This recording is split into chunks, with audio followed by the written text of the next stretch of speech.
Right, let's get to the big news this week then. Bids have been submitted to buy Manchester United from the Glazer family. So, Darren, how big a sale would this be by the Glazers? If this world record sale. Yeah. And a lot has been said in this battle, if you like, this PR battle for public opinion and fan approval about the pitches, if you like. And you've got Jim Radcliffe, who's pitching to have fan inclusion, and he's born in Manchester or in the locality, and he's appealing to the hearts and minds, and the Qataris are saying we're going to wipe the debt out. And just as my own point of view, and I said this in the tease before the show, before the World Cup, the Qataris were the enemy. And now, after the World Cup, as they hover around Premier League clubs, fans go weak at the knees, and then not all fans, not all has fans, to be and said. not all Some fans, and we were caveating that a bit earlier, but a lot of fans are looking at the idea they could wipe debts out, they could buy big players. I know your paper's got a piece about them hovering around Spurs, and I'll hand over to you, John, in a second. But I do just want to show you a couple of papers that are covering this story. It's across all of the back pages. Sun back page for all of the PR pitches. It's about who will show them the money. If you've seen Jerry Maguire, you'll know all about that. And the subdeck there from Martin Lipton's piece in The Sun says it all. Glazers won't do a cut price deal. It's £6 billion or they stay. That would represent, isn't it? Well, quite exactly. It would represent a huge uptick on what was the world record for an English club, which was £2.5 billion paid for Chelsea. And I want to show plus you... Plus a few add-ons, it has to be plus said. a few add-ons as well. I'll just show you Sam Wallace's piece in The Telegraph as well, because there are too many quotable lines in this to mention, but I'm going to read you one paragraph. It says, if the World Cup finals are the equivalent of booking the planet's greatest act for a limited run, then acquiring United could be said to be buying the whole theme park in perpetuity. The club come with a catalogue of 150 years of history, a franchise of 467 million fans around the world, according to United's latest financial results, whose loyalty for the most part can be relied upon. They say there are some things money can't buy. In football, it gets you just about everything. Trophies, credibility, and the gratitude of hundreds of thousands of fans you never have to meet. It's the ultimate in soft power strength.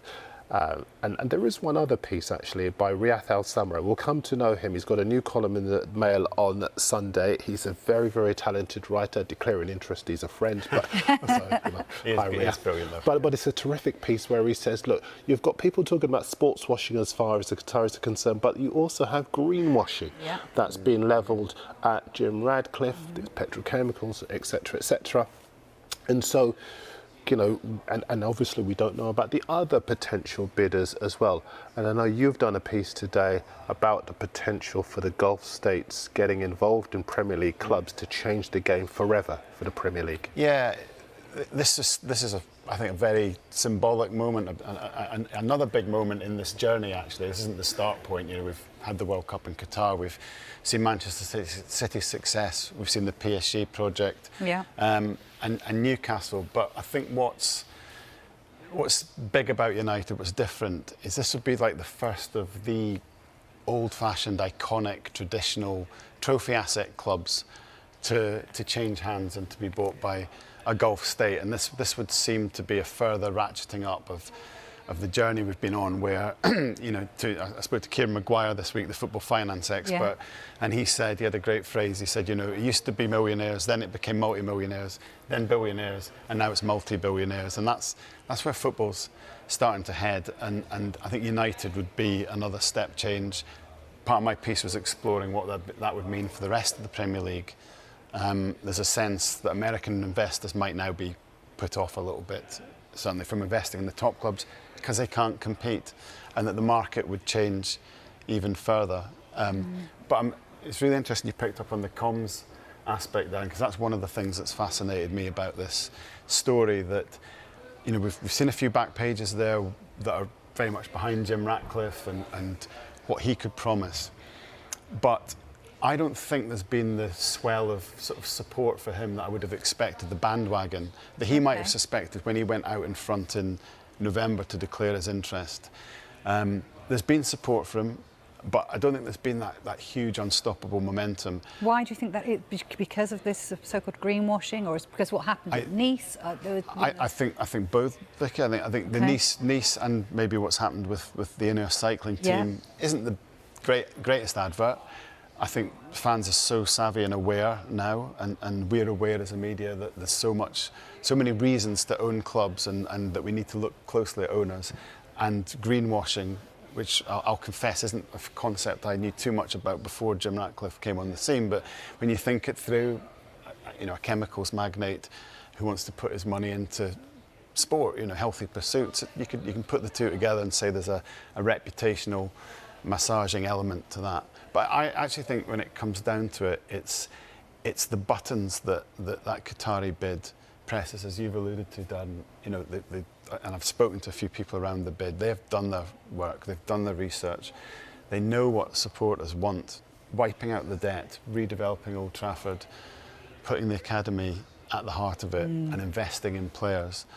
That's been the messaging, and I think those are ultimately the arguments that fans now buy.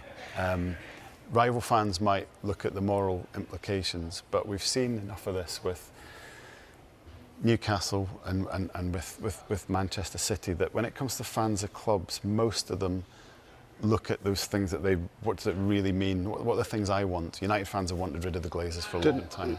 Is it fair to say as well, people castigate fans for accepting it, but fans have no real power anyway over who controls their club? They don't.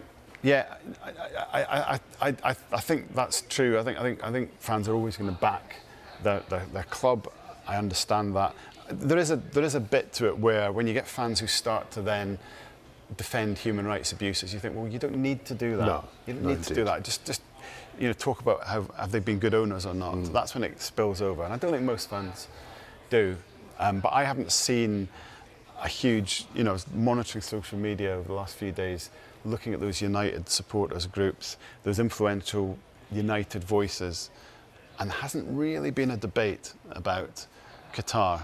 Not the one that you'd have expected, which suggests to me that they're taking a step back and thinking more about what this would mean for the club than any instinctive moral objections to it. OK, let's get more on this then, because we can get the thoughts of the Financial Times sports business reporter Samuel Agini. Good morning to you, Samuel. Good to speak to you. Samuel. Look, just put it into perspective. How much are these bids worth? I think the key point about this is not what the initial bids are worth. The stock right now implies that Manchester United's equity is worth $4.3 billion. There's about $700 million or so of debt on top of that. So that is implying that this deal is going to be worth somewhere north of $5 billion. That would be a record for a sports asset anywhere. And whether the key thing here is whether the Glazers can get a proper auction going and send this up even higher. If competitive tension is introduced, if they can get someone to go head-to-head against the Qatari bid, it could get very interesting and very, very frothy. Samuel, just give us a sense of the timeline around this. How long of a process will this be? I think what I've been hearing is that it's key if there is a sale. If a sale goes ahead by the summer, certainly, because any new owner wants that transfer window to really set a mark. You know, if you're going to come in and put a stamp on the club, you want to be ready with a plan for the transfer window. So I'd expect something like that. But again, we also all need to be, this is very different to the Chelsea situation, which was a private asset. This is a public stock. So I actually think we all need to be more careful. Everyone around this is being more careful with United being a New York listed stock. Do you think this just comes down to money? Does the biggest bidder wins, or is there going to be more to the process than that?